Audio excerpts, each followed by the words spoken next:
Laptop या computer shut down हो गया या फिर आपने बंद कर दिया, राइट, एंड आपने जो डेटा, जिस डेटा पे आप काम कर रहे थे आप सेव नहीं कर पाए, राइट, तो वो क्या होता है, वो नेक्स्ट टाइम जब आप लैपटॉप ओपन करोगे, अपना कंप्यूटर ओपन करोगे, सो वो सेव नहीं हुआ होगा, राइट। बट रोम में ऐसा नहीं होता है, रीड ओनली मेमोरी में ये चीज़ जो होती है आपकी सेव हो जाती है, राइट, इसीलिए हम इसे परमानेंट स्टोरेज कहते हैं, राइट। आगे बात करते हैं।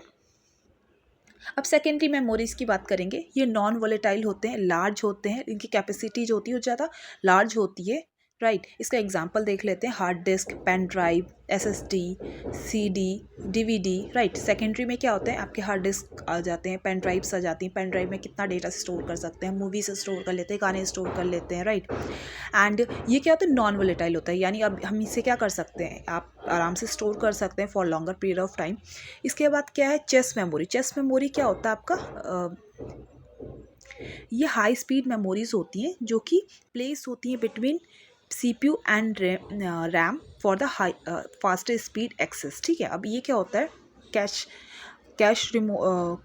कैश मेमोरी जो होती है ये हाई स्पीड मेमोरीज होती हैं जो कि कहाँ प्लेस होती है, इसकी पोजीशन होती है बिटवीन CPU एंड रैम, जो कि फास्टर डेटा एक्सेस कर पाती हैं, राइट। एंड वर्चुअल मेमोरी की बात करते हैं। वर्चुअल मेमोरी जो होती है पार्ट ऑफ हार्ड डिस्क होती है, इसे हम एक्सटेंडर यूज़ करते हैं फॉर रैम, राइट।